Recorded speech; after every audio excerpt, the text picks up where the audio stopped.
जय जय श्री राधे। आप सभी का मेरे YouTube चैनल पर हार्दिक स्वागत है।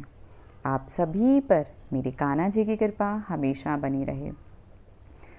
जैसा कि आप सभी जानते हैं कि इससे प्रथम वीडियो में हमने भगवान विष्णु के प्रथम अवतार का वर्णन किया था, लेकिन इस वीडियो में हम भगवान विष्णु के द्वितीय अवतार का वर्णन करेंगे।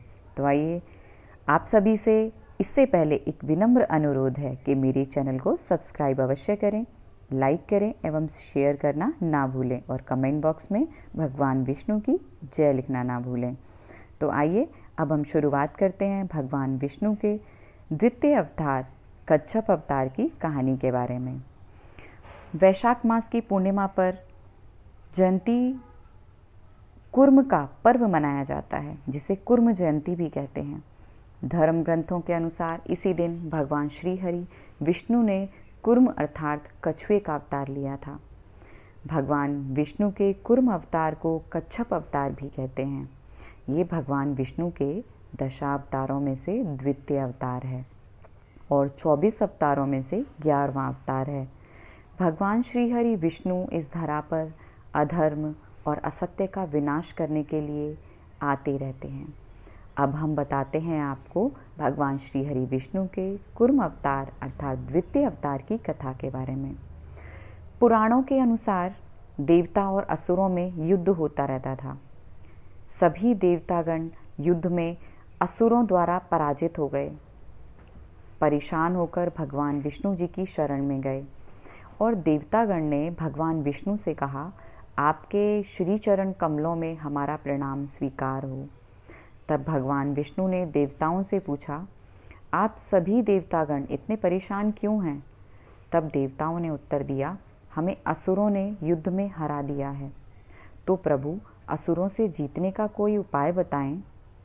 तब भगवान विष्णु बोले, देवगण आप सभी समुद्र तट पर जाकर असुरों से समझौता कर लें और मंदराचल पर्वत को मथानी बनाकर वासुकी नाग से रस्सी का काम लें। तब पर्वतों से जड़ी बूटियां हटाकर समुद्र में डालें और असुरों के साथ समुद्र मंथन कर लें। उसके पश्चात समुद्र मंथन से अमृत उत्पन्न होगा, जिसे पीकर देवता अमृत शक्ति को प्राप्त कर अमर हो जाएंगे। उसी के साथ सभी देवगण शक्तिशाली भी हो जाएंगे इस अमृत को पीकर। इसी शक्ति से देवगण असुरों को हरा पाएंगे।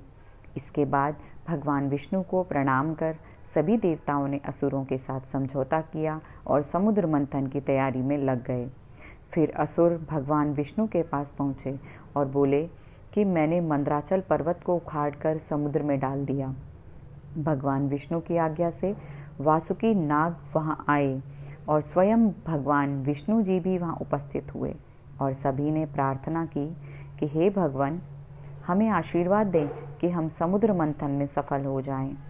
समुद्र मंथन में भगवान विष्णु ने असुरों को नाग के शीर्ष भाग अर्थात मुख के ओर और देवताओं को नाग के अंतिम शोर अर्थात पूंछ की ओर रखा। मंथन शुरू होने पर आधार न होने के कारण मंदराचल पर्वत समुद्र में डूबने लगा। तब भगवान विष्णु ने सोचा, अब मुझे ही कुछ करना होगा। तब भगवान ने कुर्म रूप धारण किया अर्थात कछुए का रूप धारण किया और मंदराचल पर्वत के नीचे घुसकर उसका आधार बने। समुद्र मंथन कई चरणों में हुआ। समुद्र मंथन जिसमें सबसे पहले कालकंठ नामक जहर पैदा हुआ, जिसे सांपों ने पी लिया, जिसे हमारे शिवजी भगवान ने पिया। दूसरे मंथन में ऐरावत हाथी और उच्चैश्रवा नामक घोड़ा उत्पन्न हुआ।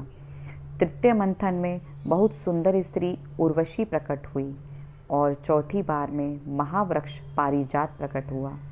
पांचवी बार में क्षीर सागर से चंद्रमा प्रकट हुए, जिसको भगवान शिव ने अपने मस्तक पर लगा लिया। इसके अलावा रत्न आभूषण और अनेक देव पुरुष पैदा हुए। मंथन के चलते वासुकी नाग की जहरीली फुफकार से विष निकला, जिससे कई असुर मर गए या शक्तिहीन हो गए। उसके बाद समुद्र मंथन में माँ लक्ष्मी जी उत्पन्न हुई, जो भगवान विष्णु के हृदय में विराजित हुई। इसके बाद क्षीर सागर से अमृत का घड़ा लेकर भगवान धन्वंतरी जी प्रकट हुए। तब असुरों ने कहा, कि देवताओं ने धन संपत्ति की स्वामी लक्ष्मी जी को भगवान विष्णु जी के पास जाने दिया, इसीलिए हम ये अमृत लेकर जा रहे हैं। तब भगवान विष्णु ने एक सुंदर स्त्री का रूप धारण किया और असुरों के पास गए।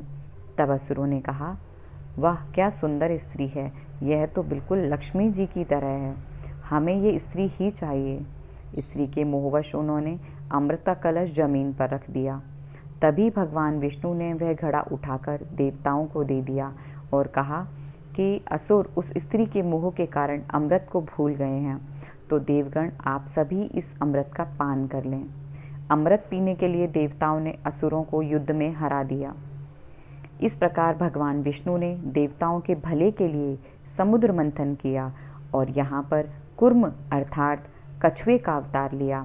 ऐसे ही भगवान विष्णु सभी अवतारों को अपने भक्तों के रक्षा के लिए समय समय पर अवतार ग्रहण करते आए हैं।